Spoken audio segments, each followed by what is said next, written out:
Aduh, itu suami aku. Jangan ngadi-ngadi, dia suami aku. Pertanyaan gak ada yang seru sih, gitu aja deh. Sabar. Pandangan Mbak tentang pelakor, Mbak pernah jadi pelakor nggak? Pernah.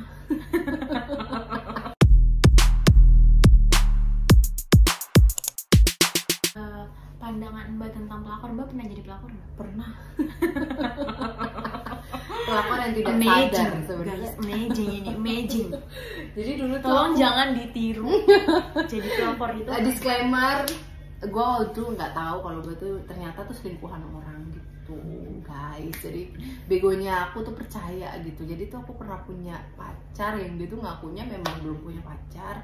Terus pas ada selentingan masuk ke aku tanya, ini si A siapa? Mantan aku. Dia bilang gitu, kita udah putus. Oh, oke gitu, beneran udah clear, udah. Dan pas jalan berapa bulan, udah lama lah, ternyata nih si A, si perempuan ini ada DM aku gitu. Awalnya dia udah DM tuh kayak aku temennya doang gitu ya. Aku nggak expect kalau dia pacarnya gitu. Nggak ngerti nih cewek juga, gue rasa sakit sama kayak pacarnya. Malah ngumpetin ya? Malah ngumpetin. Terus pas kesananya dia ngaku akhirnya kalau dia tuh sebenarnya ada hubungan. Pokoknya kita ketemu, dia udah ketemu gitu bertiga ya. Aku mikirnya gue cowok masih bisa nyari yang lain, buat lo aja. Aku udah kayak gitu, udah buat lo aja, gue juga gak harus sama dia gitu. Ibaratnya emang dia ganteng banget, apa tahu dia tajir banget kan, gak munafik nggak lah, masih banyak yang lain. Cuman pada saat itu udah aku gituin kan, mantanku itu juga diem aja, nggak ada perlawanan atau nggak ada pembelaan buat aku, ibaratnya gitu. Ya udah berarti kan yang mau lanjut silakan. Gue juga nggak ngerasa kehilangan banget ya, pasti kecewa ada, tapi pas tahu kelakuan begitu ya, ih ngapain anjir, gue juga kepikiran banget. Iya, terus tapi ternyata nih cowok ini, mantanku ini masih terus hubungin aku sampai hari H-2 sebelum dia merit gitu. Ngubungin maksa, udah aku blokir masih. Dan aku pun bilang sama si perempuan ini gimana cowok lu nih, tolong dong gitu, maksudnya lu urusin. Dia malah nggak tahu dia mau kayak gitu, maksudnya Astagfirullahaladzim. hey, aduh gila dia berdua. Kalau kayak gitu lo mending lepas gak sih, Mbak? Iya, nah tanggapan aku, Astagfirullah. tanggapan aku pertama, jangan salahin ceweknya dulu, tanya dulu akinya dia gimana gitu, ngakunya gimana. Tapi ternyata kalau emang si cewek udah tahu dia udah punya pacar dan masih tetap kayak lanjut, berarti ya lo harus tegur dia dan paranin, kasih tahu maksud lo apa anjir gitu.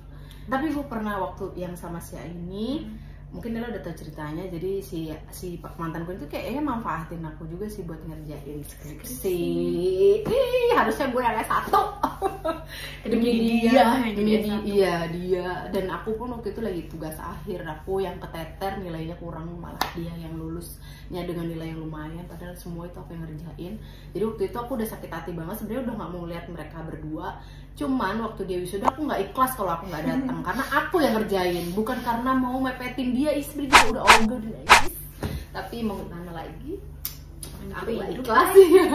Jadi aku tetap datang ke wisudaannya dengan maksudnya mau ngasih tahu gitu, kayak gua yang bikin dia lulus gitu. At least lu pada makasih kayak sama gue, bukan malah nyalain gue. Dan aku tapi ngerti sih, mungkin di posisi perempuannya juga kesel gitu, kayak lu ngapain datang ya. Tapi lu nggak coba gak, kalau emang lu mau gue cabut, dia nggak ngejar-ngejar gue, lu bantu dong skripsinya. Lu bodoh gitu. Jadi itu masa lalu yang kayak, lu gue bingung banget sih kok bisa nggak tahu kalau dia punya cewek gitu. Gak boleh guys, jadi pelakor tuh gak boleh merebut kebahagiaan perempuan lain. Yes, gak boleh. Oke lanjut, ada lagi pertanyaan gini dong, seru. Ya, menurut Mbak tuh salah nggak? Ini disclaimer ya, kagak menyindir siapa-siapa. Jadi ada sahabatan nih, laki-laki sahabatan, salah satunya ini punya pacar. Jadi ada dua laki-laki bersahabat. Iya, salah satunya punya pacar. Nah, si pacarnya ini pas putus sama si cowok yang ini, yang A misalnya, ada ya, B, karena si A ini nih udah menyanyiakan dia.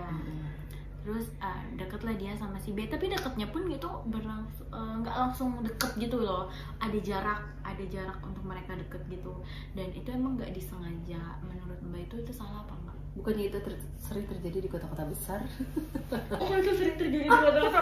Menurut aku ya, karena aku nggak ada di posisi orang itu, aku juga nggak bisa bilang apa-apa. Tapi mungkin pasti masing-masing ada alasannya juga, namanya disia-siain. Dan mungkin juga yang si B baik selama itu nggak nyakitin, nggak selingkuh atau nggak apa, menurutku sah-sah aja sih. Meskipun mungkin buat sebagian orang ada nggak bisa buat deket sama mantannya teman gitu, mungkin ada yang kayak gitu. Gue juga nggak nyalahin itu hak mereka, tapi aku juga gue juga nggak nyalahin untuk orang-orang yang bisa deket sama temennya mantan. Buat deket sama temennya mantan misalnya emang nggak masalah, berdua atau si mantannya juga nggak masalah, it's okay. Tapi kalau emang buat mereka ada yang gue nggak bisa, ya itu juga it's okay. Yang penting nggak pilihan masing-masing dan dijalannya dengan baik-baik gitu deh. Aku emang orangnya nggak suka ngejudge, nggak suka ikut campur. Makasih. Amin ya rabbal alamin. Amin ya rabbal alamin. Oh, aku mau nanya Nela gantian deh. Tanggapan Nela. Oh iya. Belum. Tanggapan Nela tentang sahabat jadi cinta tuh gimana? Sesungguhnya dia adalah diriku, dari sekadar teman dekatmu. Terus Tanggapan Nela tentang sahabat jadi cinta tuh gimana? Kalau aku sebenarnya nggak ngejudge orang. Ini bisa loh dia deket sama sahabatnya sendiri, bisa jadi pacar gitu. Terus abis itu gue mah nggak bisa gitu loh. Nah awalnya tuh aku nggak menentang hal itu, dan aku juga kayak ya udah gimana ya, namanya orang cinta kan nggak ada yang tahu ya, tiba-tiba datang. Iya. Dan itu banyak terjadi di kota-kota besar guys, gitu guys. Jadi kayak ya udah nggak apa-apa, nggak ada yang salah selagi itu bukan pacar orang, selagi itu bukan suami orang atau istri orang. Sebentar ya guys, ada pas-pas. Terus jadi kayak ya udah nggak masalah, sahabat jadi cinta asal tahu konsekuensinya sih. Namanya jadi sahabat jadi cinta, kalau misalkan suatu saat nanti dia putus, amit-amit putus atau berantem, ya berarti kan lu bakal kehilangan temen lu juga. Benar. Jujur aku bukan tipe orang yang dulu tuh, aku tuh yang ke sekarang sebenarnya kayak maksudnya masih sama gitu. Aku tuh orangnya kalau jatuh cinta selalu dengan emang dari awal, kayak maksudnya niat gue niat nggak mau ketulas sih amit-amit. Maksudnya kan udah punya suami juga, maksudnya dulu tuh kayak gue naksir sama dia, ya udah ya. Tapi kalau kayak awalnya dari teman itu enggak ya, kayak iya enggak kayak karena udah tahu dia gimana gitu. Iya ada rasa.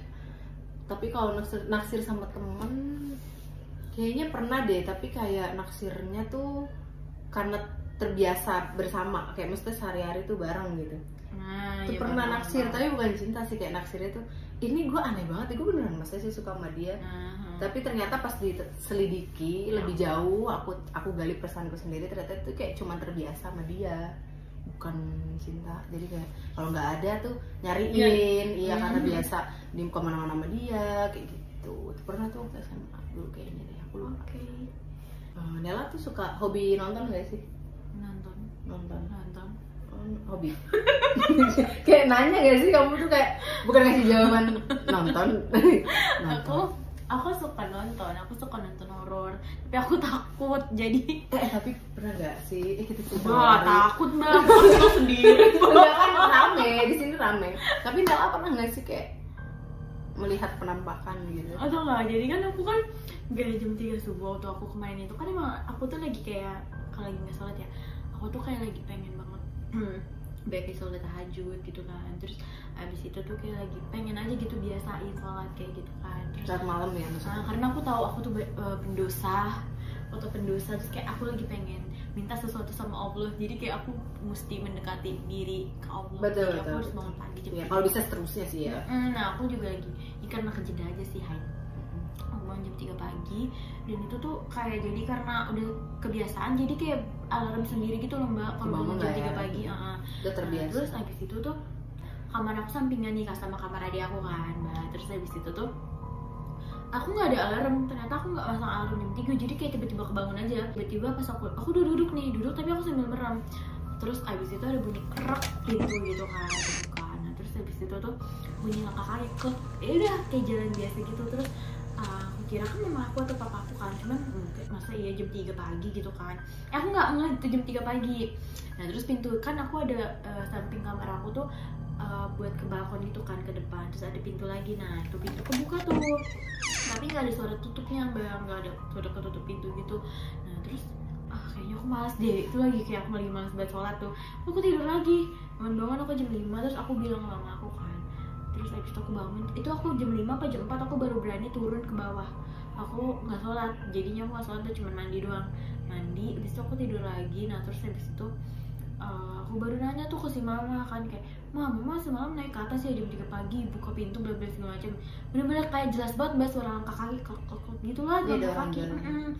Nah ternyata adik aku juga sering banget denger kayak gitu, tapi kita tuh selalu kayak halu lu kayak gitu, atau ternyata atau mama kali gitu. Iya, ya, jadi kalau Erin, adik aku tuh namanya Erin guys, si Erin ini tuh kayak halu lu, maksudnya aku ngomong gitu suka ke Erin, sama mama aku sama aku tuh suka ngomong ke Erin tuh kayak halu lu masih, makanya jangan nonton horor mulu digituin kan aku. Kasihan Erin. Terus dari situ udah deh dia kayak gitu, apa namanya, udah kayak gitu. Oh makanya kamu ketulah kayak deh, makanya langsung kayak biar lo juga ngerasain yang adik lo rasain. Jadi percaya, dan itu belum lama ya Nele? Belum. Selain itu nggak ada kayak pernah ketemu enak banget jadi dia. Tolong aku takut kan. Aku adalah penakut. Aku dulu penakut, tapi dulu waktu kecil pas udah SD sih aku udah jadi pemberani sih, SD SMP udah, sampai sekarang udah, maksudnya bukan pemberani ya, tapi lebih ke terbiasa. Jadi aku juga sering ngalamin hal kayak gitu, tapi kayak itu ceritainnya nanti di beda episode next ya, di next. Di Fitri pernah nggak ketemu sama buaya di kebun binatang?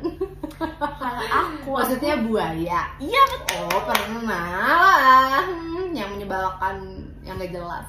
Beberapa tuh ada banyak ya. Emang sih buaya darat. Dan dulu pas masih polos aku percaya kena gitu kayak. Sama guys.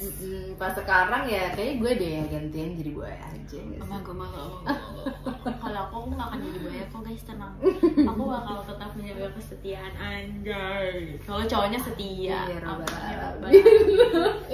Dear cowok aku, kalau kamu setia karena aku bakal setia juga sama. Oke, jadi obrolan kita yang satu ini kayak udah. Nasihat buat aku. Nasihat, just live your life. Ikutin kata hati, selama itu tidak merugikan orang, lakukan saja. Tidak menyimpang dari norma-norma, lakuin aja. Dadah.